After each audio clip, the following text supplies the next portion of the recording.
This is the current federal tax developments for the week of December the 9th, 2020.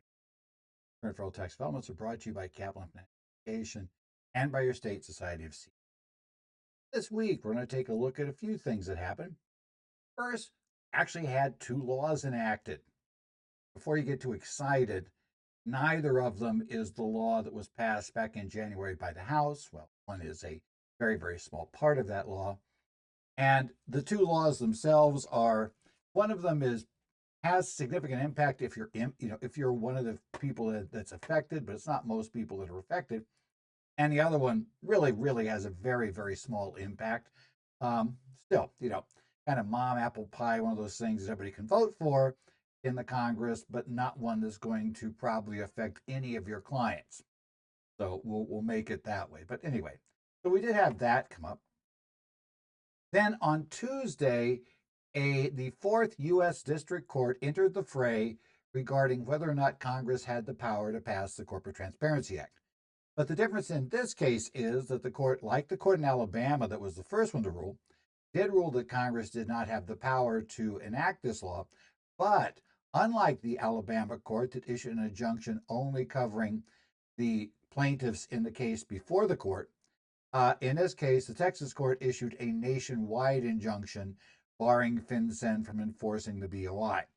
So unlike the Alabama case, where we immediately said, well, this is great, but it probably doesn't cover your clients, this one does. And so we got to discuss what the difference is, though, about the fact that this one covers your clients, but that still doesn't mean that we have an absolute answer yet for whether or not your clients need to file, or at least whether they will eventually need to.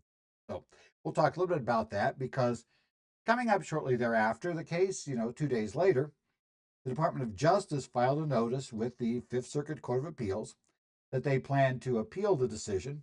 And on Friday evening, FinCEN posts information on their website regarding the impact of the case on beneficial owner information reports. So we'll talk about that and talk a little bit about what steps you might want to take going forward, because obviously your clients need to make some decisions here shortly. And we want to talk about the pros and cons of different concepts, as well as whether or not your client maybe should consider seeking legal advice about the advisability of filing or not filing by the original due date. So we'll take a little bit of discussion about various issues there and what you might find out. I do know that attorneys I've talked with so far have been fairly unanimous in recommending one course of action, but we'll talk about why they do that. And it's mainly a risk management side type of action, but we'll talk about what they're looking at doing. So we have two tax bills in which we thought was something, because, as I said multiple times recently, this Congress had passed no significant tax bill. Well, basically, they still haven't passed a significant tax bill, but at least this one, which is the Federal Disaster Tax Relief Act of 2023, which is H.R. 5863, passed unanimously by the Senate on a voice vote on Monday night, Tuesday night, one of the night. They passed this bill by unanimous vote.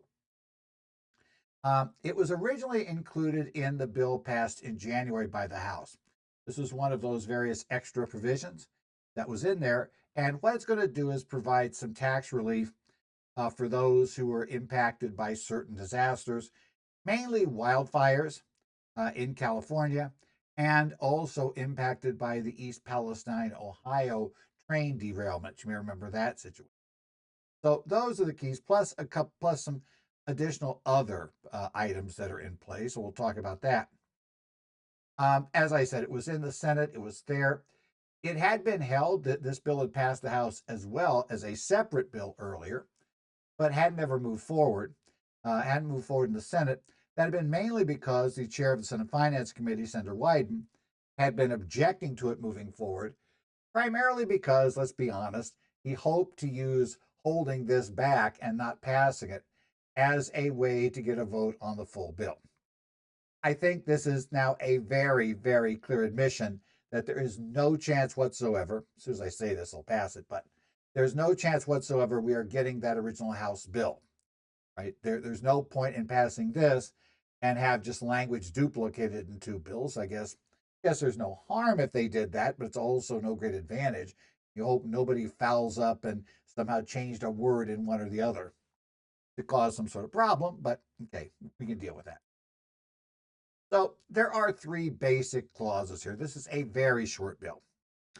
First provision, it will exclude from income any payment of a qualified wildfire relief payment paid to an individual other than insurance payments they've received for all the losses, expenses, or damages incurred for any wildfire that was declared a federal disaster after December 31st of 2014. So, this goes back a ways, but the question was, were those payments excludable from income? Now, this is going to clarify that yes, any such payments made are considered to be excludable from income. Previously, you had to worry about, well, could they be considered welfare payments? Could they be considered 139 payments for a disaster? Basically, we're going to clarify now and make it very clear that those are not taxable. In theory, I guess if somebody picked that up as income and the year is still open for amendment, uh, could go back, or for claims for refund, I should say, you could go back and claim a refund potentially. Second key provision was this is for the East Palestine, Ohio train derailment that happened a number of years ago. This also makes payments made to those individuals for relief, in essence, treated as excludable 139B disaster relief payment. So that one is. Now, again, this one's a bit broader because, again, the other one required it to be a payment for losses, expenses, or damages incurred. This one just says if it's a disaster relief payment, essentially not requiring necessarily the proof of incurring those items. Because, my guess is that a lot of this was just the whole mess and kind of just total disaster that was. They basically have said, yeah, we're just going to pick those up as non-taxable. And finally, it allows certain individuals to claim an enhanced personal casualty loss under IRC Section 165H for certain disasters declared after February 24th of 2021. So again, three broad categories involved there. So be aware of that. The second bill that was passed, which, as I said, this one you're probably saying, well, my clients aren't impacted by any of that, which is likely for most of you. Probably the next one's going to be even less because this particular bill, the VSO Equal Tax Treatment Act, or VETT Act, which is HR 1432. This bill was scored by the Congressional Budget Office as having a 10-year cost of $1 million. Not 1 billion, not 1 trillion, 1 million, which means on average it would cost the Treasury $100,000 a year. Those are numbers I'm more used to talking about, and even those are low for what we normally talk about on the state level here in Arizona. I think most often they just kind of skip that over. So low cost, but also means obviously there's probably going to be very, very few taxpayers for whom this is going to make a significant difference. But we'll talk about what it is. It again passed both chambers on December the 4th, like the other bill, and the president is expected to sign the bill. So, it's expected to go into law. I have not heard yet that he signed either one of these. I suspect there will not be big headlines that he signed either one of these. But, we'll keep our eye on what's happening there. Everybody expects he's going to sign the bills. This redefines veteran services or veteran service organizations that can receive deductible charitable contributions as if they were a 501c3 organization. That's allowed under the law currently if the organization meets certain criteria. This simply expands the criteria, is all this bill will do. Under the law before this bill is enacted, assuming it is signed into law by the president, a VSO must have 90% or more of its membership consist of wartime veterans in order for contributions to it to be deductible. Under the revised law, in addition to the 90% organization that meet that test, an organization, if it is congressionally chartered entity, it only has to show 75% of its members are wartime veterans. Assuming it meets that criteria, contributions to the organization will be tax deductible. Again, as I said, the cost of this bill is, at a federal government level, $1 million is honestly, guys, not anything, right? It is totally not anything, especially that's over 10 years, 1 million. So probably since these things tend to inflation adjust that we'll assume later years and be higher, that means really low numbers for the first year it comes in. So yeah, there'll be clients affected by this because there are obviously organizations out there that fulfill this because there were Congress people that wanted it passed. And of course, everybody votes for it because, I mean, this is the ultimate mom apple pie organization, right? Why do you want to be against them? So, anyway, it's there. I've always presumed with a bill like this that there was a particular constituent of a particular congressperson who really, really wanted this, and the congressperson made a big deal. And of course, everybody's like, well, can't really be against this. So, bingo, it comes in. Again, I doubt that either one of these is going to cause you to have to redo all of your checklists for year end tax planning for your clients. Uh, Maybe a little more likely if you're in California or you're near East Palestine, Ohio, if they make up your clients. But probably for most of us, it won't. It won't really change things dramatically. Now, we did have a dramatic nationwide change with the next talk about here. This is the case of Texas Top Cop Shop. Got to watch how quickly you say that. Versus Garland. United States District Court for the Eastern District of Texas.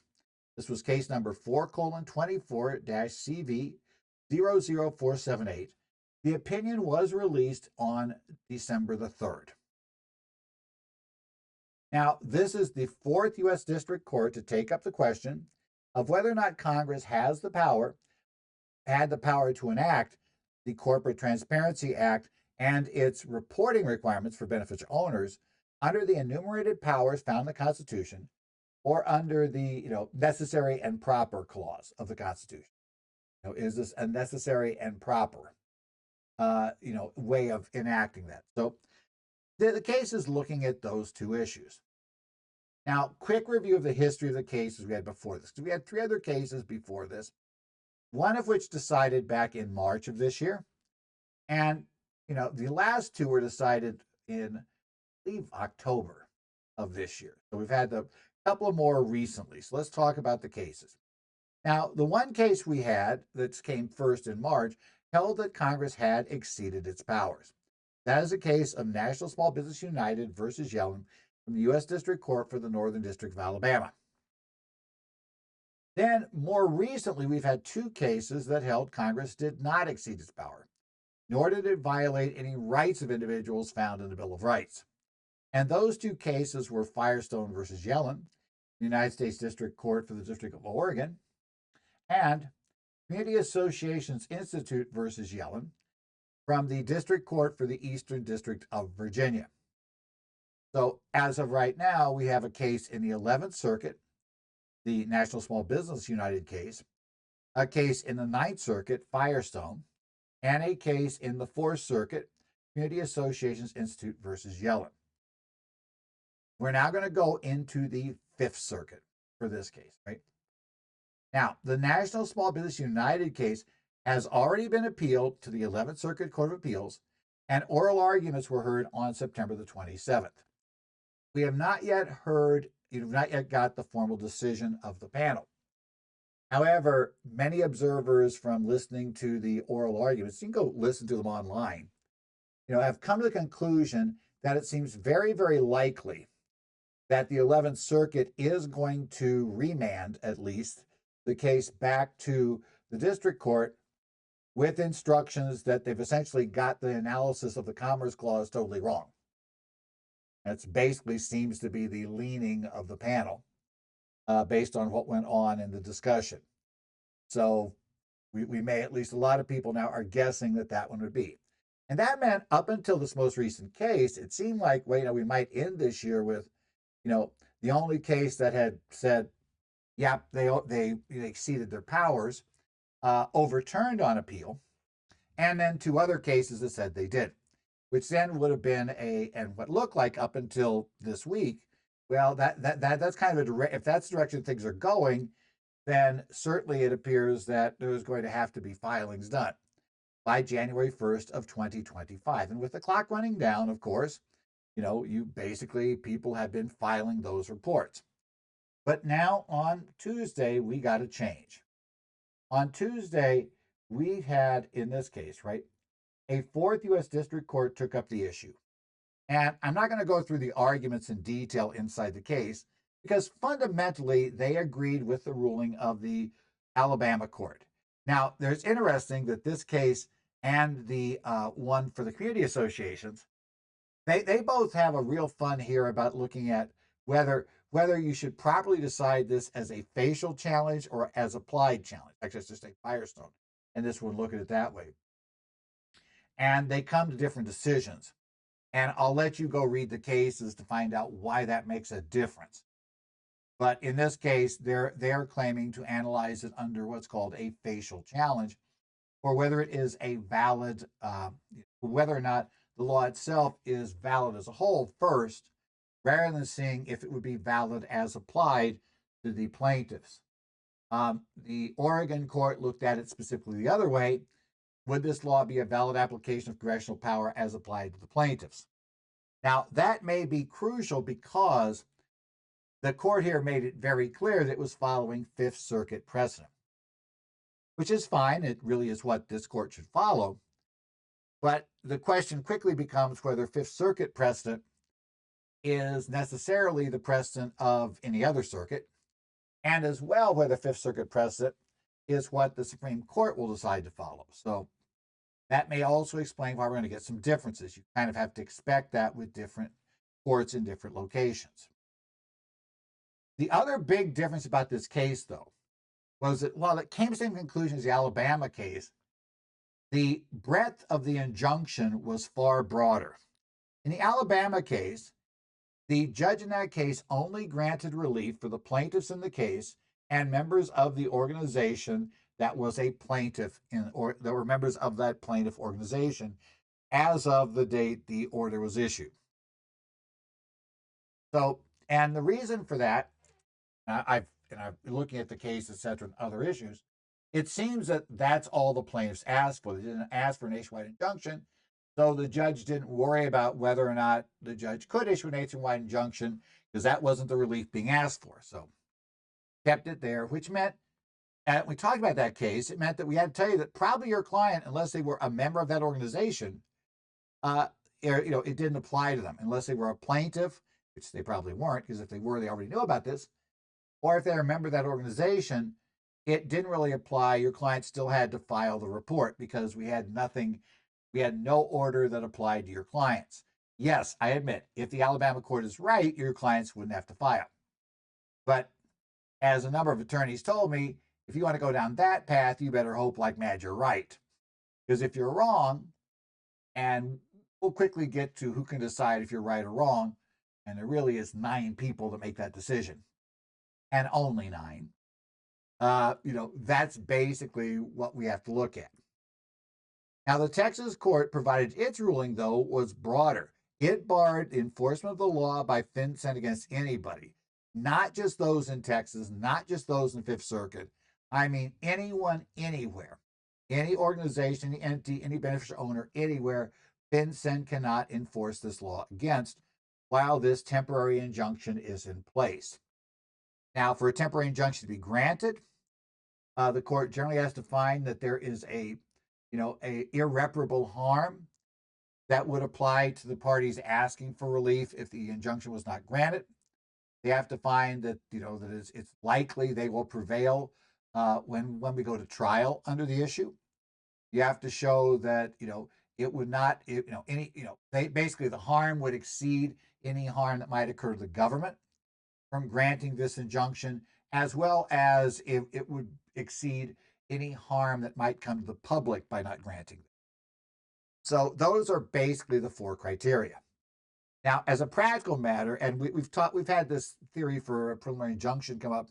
You may remember it also came up in the case in Arizona, case we were talking about whether the Arizona refund payments that that they paid out to all people living in Arizona that met certain criteria, whether that case could qualify for a preliminary injunction to find it was not taxable. And again, they went through those 4 criteria, found the second criteria is always the test. You're not likely to prevail. Similarly, we've seen that in a few other areas, right? And all 4 of these cases all analyze, are you likely to prevail? And as you might guess, they come to exactly opposite conclusions, right? The two that did not grant an injunction says you're not likely to prevail, and then may also have said, and there's no real damages here, and all of those things. And the other, and the courts that granted said, oh, there's real damages here, and you're likely to prevail. Now, again, in this case, there was a lot of discussion of Fifth Circuit precedent. So, that always gets you a little concerned if you're not in the Fifth Circuit about whether that's going to work for you if push comes to shove, or whether the Supreme Court's going to go along with it. If they couldn't find precedent nationwide, or they weren't quoting SCOTUS itself, Supreme Court. Because if the Supreme Court precedents, you feel much stronger about it. So, again, it was interesting reading that way, and we'll have to see. We'll have to see how that works because we've got a law here now that's in play. Again, the Texas court found, just as the Alabama court did, that Congress had no right under the Commerce Clause to force this type of reporting. Now, as I tell people, of course, the two district courts, the one in Oregon and Virginia, specifically wildly disagree with that view. So it's very clear we have a split of opinions among the courts, shall we say, about whether or not this falls within the Commerce Clause powers of the court, as well as, basic powers for law enforcement or foreign, or basically foreign affairs, those sorts of things. So we're there. Now, here's the catch for those of you. So let's talk about how this applies to your client. Start out very simple, very clear. This much is clearly true right now. As of this moment, and for as long as this injunction remains in force, your client will not be penalized for not having filed a report, nor will they be penalized if the injunction is reversed for not having filed the report during the period the injunction was in place. So for right now, BOI reports do not have to be filed by any person, right? But the key issue is it's for now, and it is while the injunction is in force. As we said, we already know we have two other district courts that disagree with this case. We may have an 11th Circuit panel shortly that will issue an opinion that will disagree with this holding. It is one of those things where, again, long term, the good news is, unlike the Alabama case, you are protected as long as this thing's enforced, right? If you don't file. But, we may have a problem if the Supreme Court does not agree with this analysis, or even if the Fifth Circuit doesn't agree with this analysis, because that's where it's going to go first, will be up to the Fifth Circuit Court of Appeals. So while this injunction is in force, is a crucial limiting factor here, and something that you need to be very, very aware of if your client or you are not going to file your report. Now, under this rule, just be aware of that and keep track of that. But I will say, it seems likely, not certain, but likely to me. Of course, I'll be wrong on this because I say it that way. But I don't see the hearing on the injunction or reversing it coming before the Fifth Circuit and being decided before January 1st of 2025. I would say there's probably a 90% chance that we get to January 1st, 2025, and we do not yet have a decision from the Fifth Circuit about whether or not they are going to reverse this injunction, either reverse it in full or potentially carve it back and not make it apply nationwide, limit it to the plaintiffs. There are various things that could happen. There are various ways that DOJ can try to argue about this, whether they're going to argue it's invalid in whole, or they're going to argue, well, separately, regardless of whether it's invalid, in whole, it should never have been applied nationwide, could be an argument here. And that has been an issue that I know Chief Justice Roberts has been kind of wrestling with, feeling that courts have been too willing to issue nationwide injunctions, and that encourages organizations to, shall we say, judge shop. Try to file a case and get a case filed in some place where you're likely to get a judge that will agree with you that this regulation or law is invalid and invalidate it. And that can produce chaos regardless of, what type of law it is, because you just need to find one of, but there's about 600 U.S. District Court judges. You probably can always find one, right, that's going to think that this particular law or this particular regulation is breaching beyond what was allowed, and therefore I'm going to strike it down. And there's some concern about that. I'm not saying this judge did that. I'm just saying because of those concerns, there are a few extra standards recently that have to be applied in a case like that. Now, the injunction did not bar FinCEN from accepting any filings from those who choose to voluntarily file them without waiting to see if the injunction is or is not overturned. That is, they only bar penalties, right? Enforcement and penalties while the injunction is in place. It does not bar accepting voluntary filings. So that's going to be a crucial thing for us to remember, that you can still voluntarily file the form. Now, the thing we were waiting for after this case was, okay, since it didn't shut that down, would FinCEN continue to accept the form in the interim? Or were they going to shut the whole thing down? I mean, where were we going? Well, it took 2 days, well, actually 3 days, but we did get our answer from that. The first answer came on Thursday, December the 5th, and that was when the Justice Department filed a notice of appeal with the Fifth Circuit in this case, stating that they plan to appeal the granting of this injunction before the Fifth Circuit Court of Appeals. Right? That was utterly expected by everybody when this came down. When you read any tax service, any law article, anything you saw, yes, fully expected that Justice Department is going to appeal this case. This is not the sort of thing they're likely to roll over and play dead on, especially because they were already, appealed the 11th Circuit's ruling. So appealed the ruling to the 11th Circuit from the court in Alabama, it's pretty clear they are very, very likely to appeal this ruling.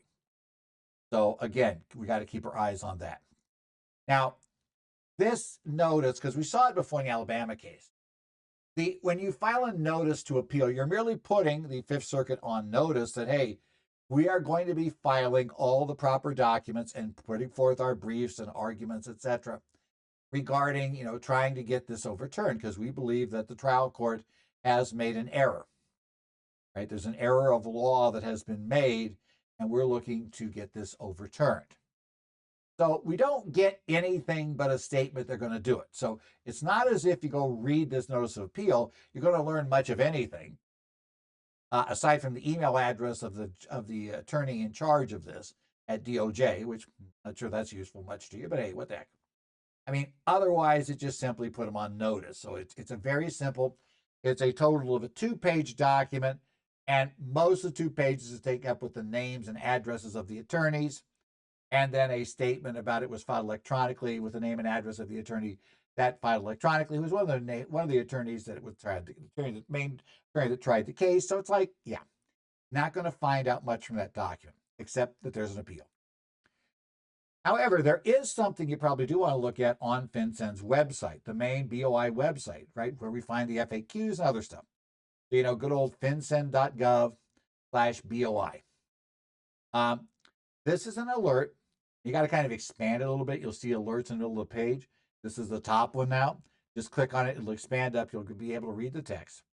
Alert: impact of ongoing litigation, deadline stay, voluntary submission only. This alert was added to the FinCEN website on the evening of December 6th. And I know it's on the evening of December 6th because I checked the website at 4:30 p.m. Eastern Standard Time, which is about 2:30 here in Phoenix.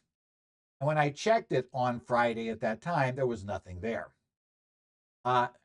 Later that night, I saw a post basically from a columnist on tax issues that was on a social media site.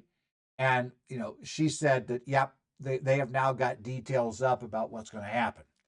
So, yeah, within the time frame between when I noticed at 4:30 nothing was there, and by the time that it got posted, and it had been there for a while, I'm going to assume, because she had her article up about it.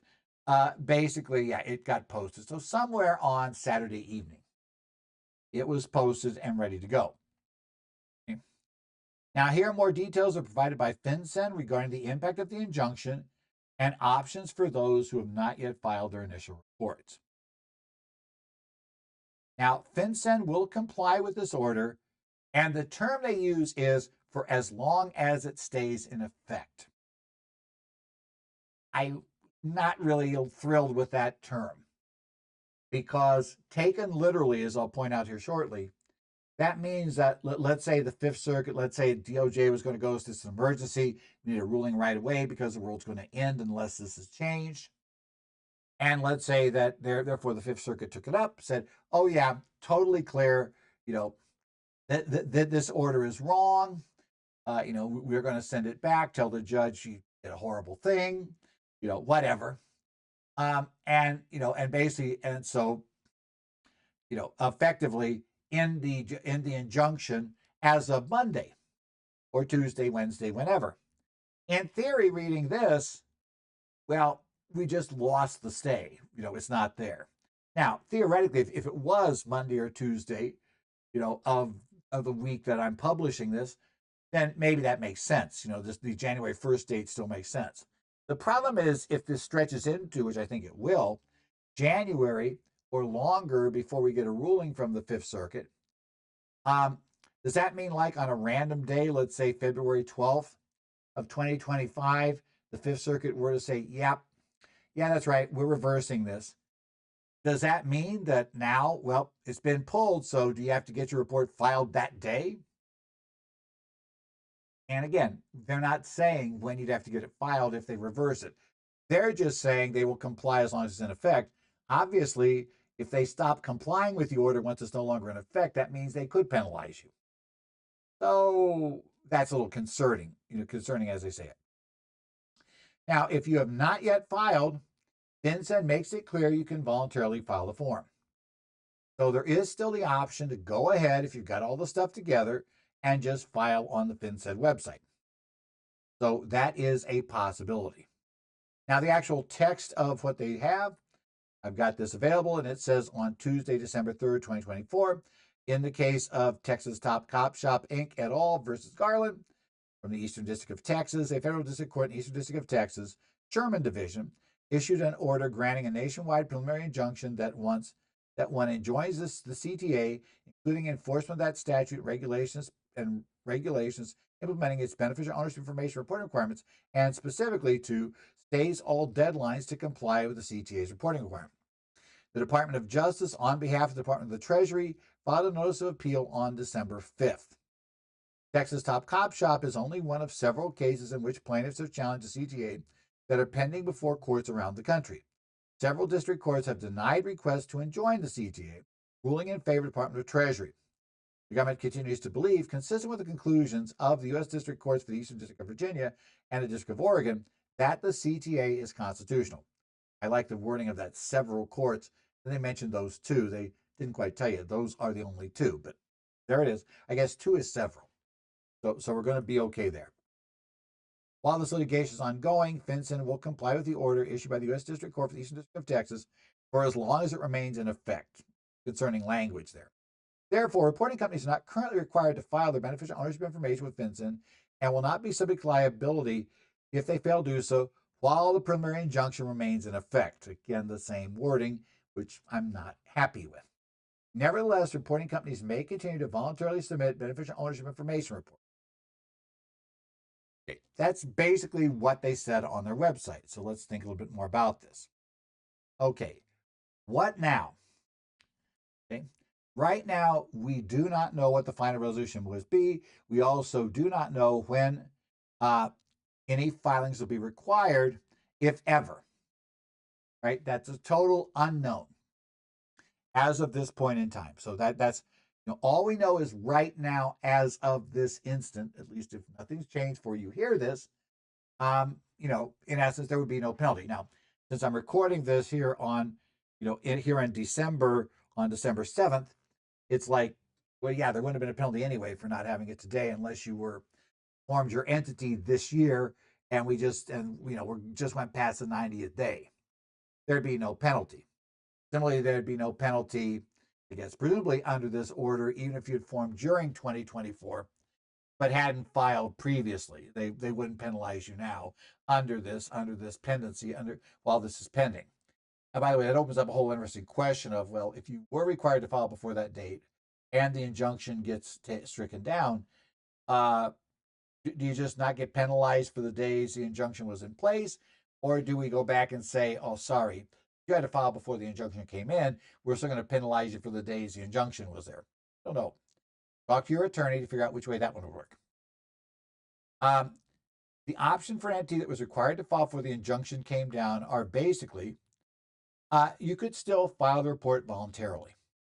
I'm going to mention this because this has been the option the attorneys I've talked to so far seem to either just tell the clients to do, or they lean heavily toward recommending the clients do. Okay, why?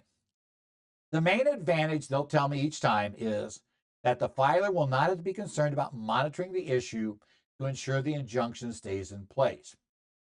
If the person if you don't file and the injunction is reversed, the question quickly becomes, just like the whole mess we have with the 30-day rule for basically for updated reports, is will the client find out about it fast enough? Because we don't know what fast enough is yet, and then get the report filed. Or the real concern I think that most attorneys have is that they're afraid the client's going to hear them say you don't need to file it. They're not going to hear anything else. And they're going to take you don't need to file it as you don't ever, ever, ever, ever, ever need to file it. And so because of that, they have, I get the feeling they're becoming very, very leery of saying you don't need to file it. They'll tell them, I recommend that you file it. Right? I recommend you file it. It's better being safe than sorry, right? And etc. They may then say, well, if you don't want to, you don't have to, but then you better. And I had an email forwarded to me from a client they got from their attorney that literally said this, if you don't do it, you need to monitor this situation because you might be required to file it at some point. So, just be ready for that. Now, the disadvantage of filing a report voluntarily, there. You're going to have to need to assemble the information to file the report. That may take work and it may be simple or it may be difficult, but you're going to have to spend time doing it. Time that if this law is totally unconstitutional, you would never have to spend. You also may incur costs for assistance in filing a report from accountants or attorneys, right? You're going to want to get this return filed. There's really no point in filing it in a way that would violate the law. If you're filing it primarily to try to make sure that if it is required to be done, you're not going to have a problem if you don't get right back on doing it, right? So you're going to probably want to make sure it's right. So you may pay for assistance that you wouldn't otherwise have to pay for. And you are going to disclose data to FinCEN. Now, I realize that data is not supposed to be released. Presumably, if the court ruled that Congress has no right to enact this bill, the court would also rule that FinCEN, has to destroy the information. And, in the interim, although it wasn't really resolved by the court, in the interim, can FinCEN provide this information to law enforcement if it's requested?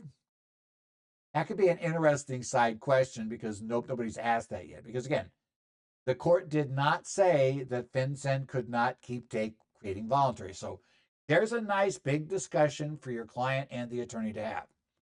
I'm going to be very clear. Talk about this, but I don't think you should be advising a client on on the legal question of whether or not they should file, because this involves things other than merely filling in the form. So that's a whole different area. But clearly, the advantage of this doing it is then you don't need to do it.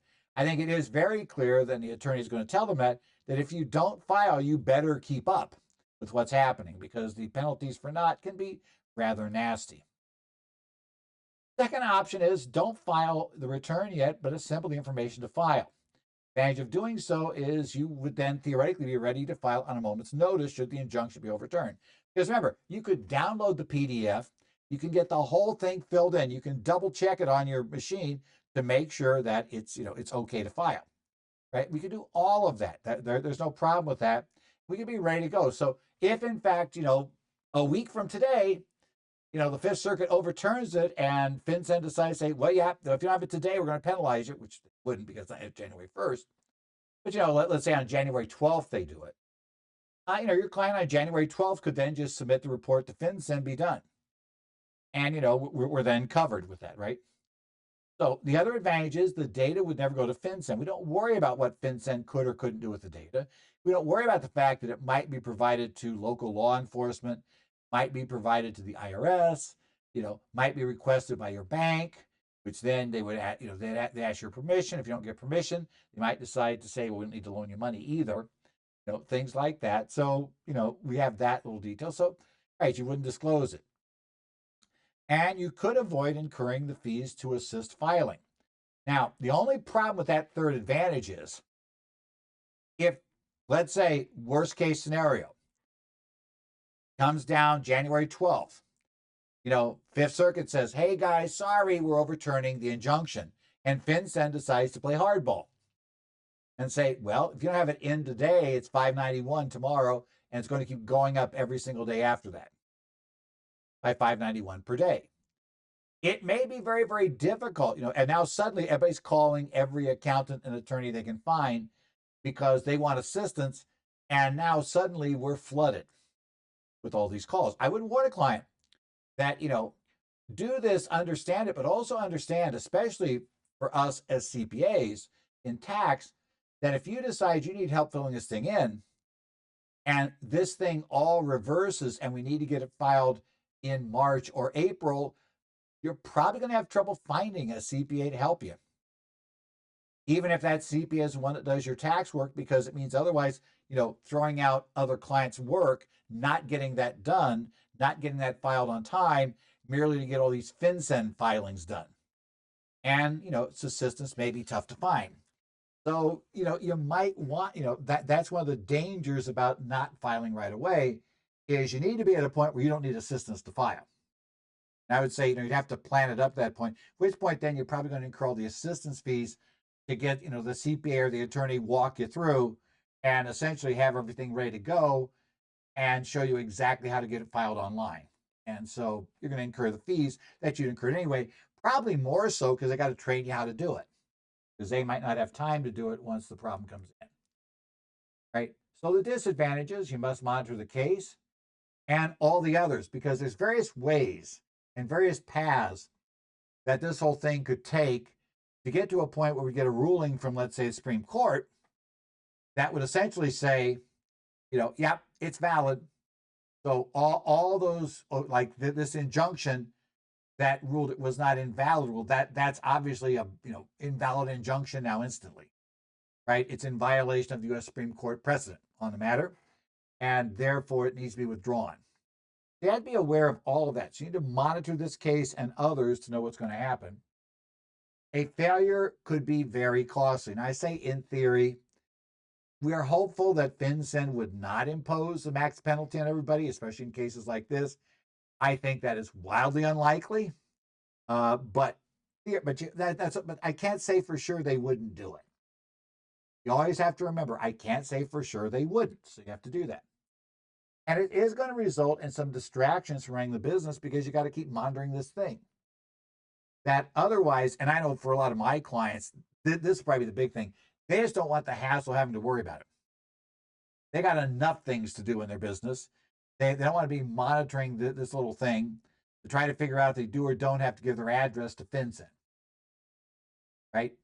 If they're comfortable giving their address to FinCEN, it doesn't bother them. They figure the feds have their address anyway. They file the 1040 with them, right? They know their passport number anyway because they issued the passport. It's like if they don't really care about it, then yeah. And I think that's going to be an honest reason why a lot of clients will still file the thing. It'll be part of it. And also, don't forget that merely assembling your data right now, you're still going to be playing the same game you would be if you had filed. You got to update the information immediately. If in fact the information changes, you could arguably, if they're not going to give us 30 days to get it filed after the injunction changes, which I would assume they would, but let's say they don't, they just say, nope, got to file it now. We're penalizing every day, which again, I don't expect them to do, but I can't guarantee they wouldn't. In that case, you really need to have it ready to file in correct form. So you'd have to update that form as soon as anybody moved or made any other change to what's on the report you have ready to file. You need to get it updated as soon as possible. That means you're going to still incur all the costs and mess of keeping things up to date. You're not going to save that. You could stop all work, including collecting data. Advantage of that, no costs are incurred for assembling data, getting advice on filing, or anything of that sort. We're done. Right? There is no data going to FinCEN. Again, same advantage there as before, nothing's going there. Disadvantages, you still got to monitor the status of the injunction. We do not know how much time will be given to file if the injunction is lifted, which could be at the wrong time exactly. It could be in a time period where the entity is in its killer busy season, has no time to spend on this, or could be in the period where, like, the CPA firm just doesn't have time to, do from scratch FinCEN filings for 500 clients, right? Just tough luck. You guys, go on the website, do it on your own, and we'll try to plead for mercy, depending on how badly you foul it up, and see how that goes, because that's a negative. And also, like I said, same issue. It may be very difficult to get assistance from attorneys or accountants due to a large number of companies suddenly needing to file. We already know there is a huge shortage of accountants out there. Everybody knows about all the calls you get every tax season with people whose, their tax accountant has now retired, can't offer any recommendations for who their clients should go to. Yeah, that's, you don't want to be out there with a FinCEN report trying to get help when the market's that tight. Either that, because what's going to happen is you're either going to pay a lot for it because it's having to come during peak season, or it's just not going to be available. So the client has to understand, if they can get assistance, it'll probably be very expensive, and there's a good chance they can't get assistance at all. We've already committed to people. I can't help it that you now have this deadline because you didn't want to file this voluntarily back when I had the time to do it.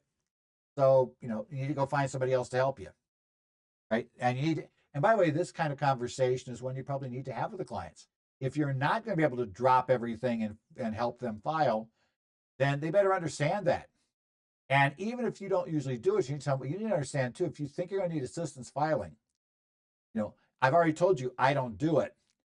You better check with whoever you plan to have help you then, and make sure they'll be able to pick this up if everybody has to try to get this thing filed at once.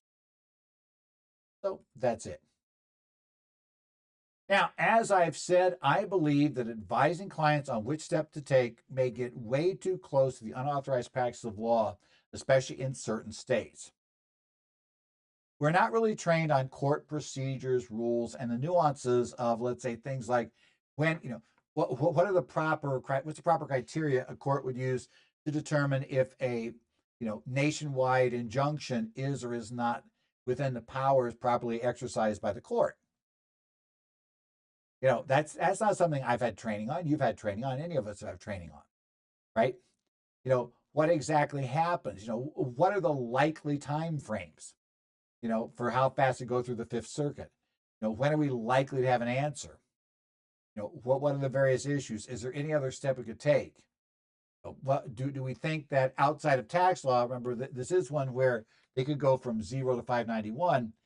Would the fact of all this confusion, would that be in a case like this? Would a court say that would have to be considered by the agency to reduce the penalty?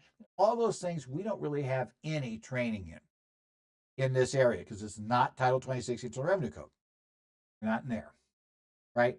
Again, the decisions we have, like the New Jersey Committee on the Unauthorized Practice of Law, the Committee of the New Jersey Supreme Court, it's under their supervision. They do say, hey, if all you're doing is assisting a client in filling in a form in a simple case, then, well, it's the practice of law. It's not the unauthorized practice of law. It was the ruling of the committee. Now, don't hold that for any other state. Every state has its own rules on UPL. But it's probably pretty close to where most states would end up, is how I would kind of phrase it. But this is way beyond really filling in the forms. Because the question is not how to fill in the form. The question is not how to get it submitted properly to FinCEN, because we arguably probably are way better at doing that than the average attorney would be. But are we, we're not way better at understanding the implications of voluntarily providing this information versus the implications and risk of hanging on and waiting for a final decision. So I would say if the client has independently made the decision, they could consult with their attorney, they could just made it on their own, whatever they want to do, if they've decided to file the form, understanding that you are not giving them any advice about whether they should or shouldn't, then you could assist with filing itself. I don't see that that's changed anything related to that. Now, you probably want to keep clients up to date on the status of this case in general terms. However, I would say take care to ensure you have a process to make sure each client will get all the notices you send. The last thing you want to do is have a client who got a notice from you saying you don't need to do this. Because again, they're going to read that as you never, ever, ever, ever, ever need to do this. Make sure you write the letter so it's clear it's not what you said, but but they're still probably going to read it that way, no matter how you say it. So you want to make sure they would get the follow-up letter stating, nope, it's now been reversed, you have to file. Because the liability, because somebody's going to file a claim, stating that you told them they didn't have to file it, and you never told them when the law changed. You want to make sure you've told them both. You've got a system do both. So probably be formal and in writing would be the best way to do it in that realm. And the one thing I really got to say, because too many people can't resist doing this, please resist the urge to make political commentary on the matter. I have run into way too many discussions of this. We're either going down, if you got nothing to hide, why don't you want to report this? I can't believe people aren't doing it. It must just be a bunch of crooks. To the whole thing about, no, you don't give the government any information because it's just going to go out there and they're going to hand it to everybody and the deep state's going to take over. And okay, time out, guys. Whether you believe any of that or not, on any side of that or not, whatever your deal is, none of that is relevant to what you're brought in for, right? I'm brought in solely to assist them in filing and to let them know that there is a filing requirement. Let them know, and let them know that there's a question about it. But my job is not to discuss politics. First thing is, I think it's wildly counterproductive because your clients probably don't all hold exactly the same political beliefs. And, you are going to offend the heck out of somebody with whatever you say. And number two, it also, when you start talking politics like that, people tend to drift into absolutes when they're talking political ideas. And it's going to be very easy for somebody to use that to say that you guaranteed them that this would not be upheld by the court. You guaranteed them that it would be upheld by the court. So, yeah, just say it's there. My answer to this is there are only 9 people that can give this answer, and I'm not one of them. Only 9 people are involved in the decision, right? We do expect Supreme Court will eventually need to make the final decision on whether or not the law is constitutional unless Congress does repeal it, right?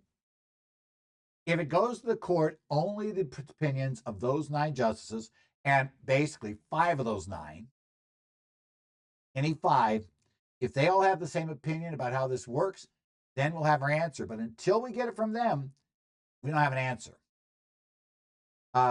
They may leave it lying around, because they may wait and they may just not take up a case. And so you might try to say, well, if you didn't take it, let's say the 11th Circuit ruled a certain way and then they didn't say anything. That would probably be the worst scenario right now. Let's assume the 11th Circuit says, nope, sorry, invalid. We're going to throw it back and saying it's obviously allowed under the Commerce Clause. If, let's say that, National Small Business United were to appeal that U.S. Supreme Court, and U.S. Supreme Court were to, effectively not hear the case, well, that means that the injunction granted to those people would be invalid because they didn't overturn the Fifth Circuit ruling.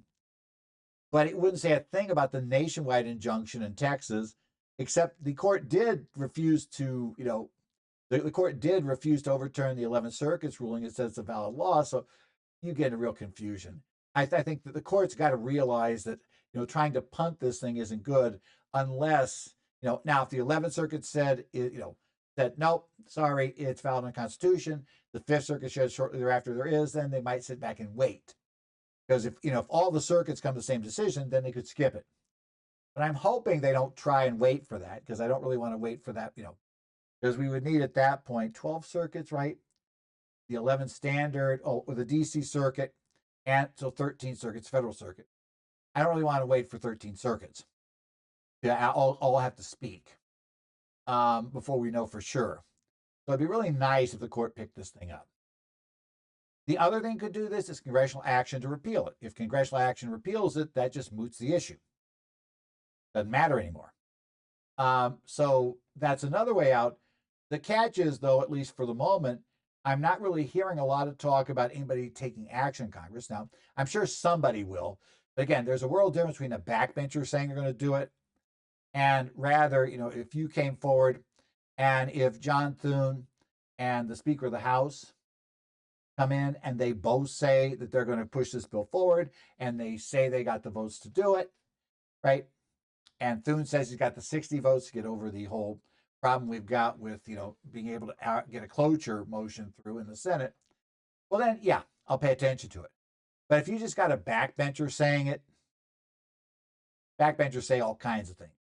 They're irrelevant, unless somebody who has enough push and has enough background and has enough connections can push it through.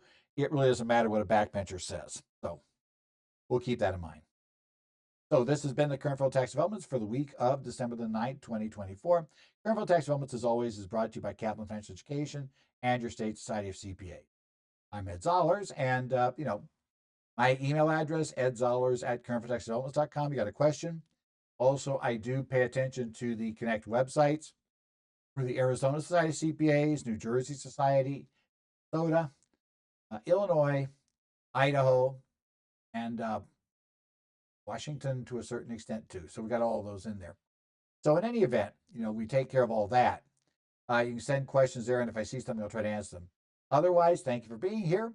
We will see what happens in the coming week in taxes. But otherwise, it's been just an interesting week on the BOI again and on 2 tax bills. So who knew? We got something actually from the. So we'll see you next week here on Current Federal Tax Developments.